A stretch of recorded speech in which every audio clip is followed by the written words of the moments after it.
Hello guys, কেমন আছো তোমরা? This is me my channel and page থেকে তোমাদের শুভেচ্ছা জানিয়ে তোমাদের সাথে শেয়ার করব একদম ইয়ামি অ্যান্ড জাদুকরি একটা নাস্তা রেসিপি। আর এটা মনে করো হঠাৎ মেহমান যদি আসে, তুমি 10 মিনিটে বানিয়ে নিতে পারবে, তাও আবার 2টা উপকরণ দিয়ে। তো সরাসরি রেসিপিতে যাচ্ছি। আর রেসিপিটার জন্য প্রথমে আমি এখানে একটা ডিম ভেঙে নিয়ে নিচ্ছি, আর একটা ডিম দিয়েই কিন্তু আমি রেসিপিটা করব। আর এখানে হাফ কাপ চিনি দিয়ে দিব, আর সামান্য পরিমাণ লবণ দিয়ে দিব। এখন আমি একটা কাঁটা চামচের সাহায্যে সুন্দর করে ফেটিয়ে নিব। আর অবশ্যই চিনিটা যে পর্যন্ত একদম গলে না যাবে সে পর্যন্ত ফেটে নিতে হবে। দেন ফেটে নিচ্ছি। আর 2টা উপকরণে এত সুন্দর একটা মজার নাস্তা হয় সেটা আমিও কিন্তু দেখে এবং খেয়ে অবাক হয়ে গেছি। তো প্রথমে আমি এখানে 1 কাপ সুজি নিয়ে নিচ্ছি। প্রথমে হাফ কাপ দিয়ে দিচ্ছি, তারপরে আবার তার অর্ধেকটা দিয়ে দিচ্ছি। আমি একবারে কিন্তু দিয়ে মিক্স করব না, আমি 3 থেকে 4 বার দিব সুজিটা। তো সুজিটা দিয়ে একদম সুন্দর করে মিক্স করে নিচ্ছি। আর এ পর্যায়ে আমি 1/4 কাপ গুঁড়া দুধ দিয়ে দিচ্ছি।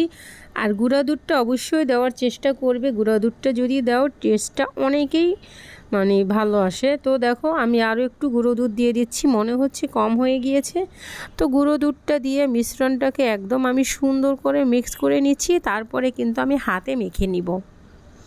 তো এখন এ পর্যায়ে আমি একটু হাতে 2-3 মিনিটের জন্য একটু সুন্দর করে মেখে নিব। আর এ পর্যায়ে অবশ্যই একটু হাতে মিক্স করে নিও।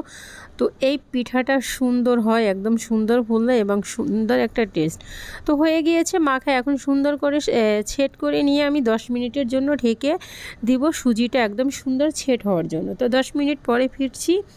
তো দেখো সুজিটা একদম সুন্দর করে ছেট হয়ে গিয়েছে। হাতে আমি একটু ঘি মেখে নিয়েছি।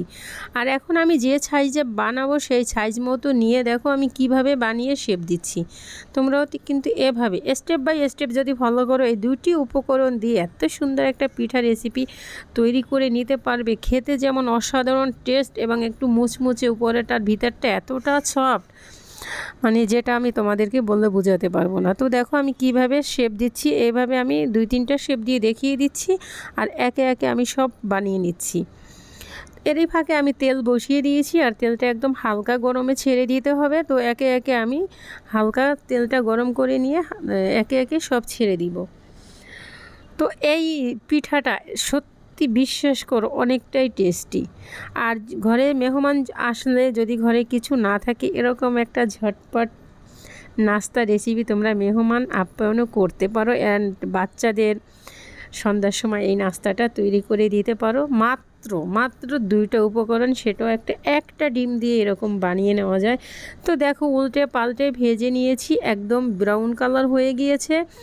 আর এটা খেতে উপরটা জাস্ট একটা মুচমুচে ভাব, আর ভিতরটা অনেকটাই সফট কেকের মতো। এতটা টেস্টি হয়েছে, যেটা আমি আগে কখনো খাই নাই, ট্রাই করি নাই। এটা আমিও প্রথমে ট্রাই করছি, বাট আমার কাছে অসাধারণ লেগেছে। রেসিপিটা যদি তোমাদের পছন্দ হয় অবশ্যই ফ্যামিলি অ্যান্ড ফ্রেন্ডের সাথে শেয়ার দিয়ে দিও, তাদেরও দেখার সুযোগ করে দিও।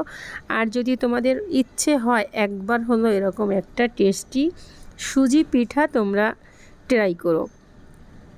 আর যদি তোমরা ইউটিউব থেকে দেখো, ইউটিউব চ্যানেলটা সাবস্ক্রাইব করে দিও। তো আজকে এ পর্যন্ত, পরবর্তীতে আবার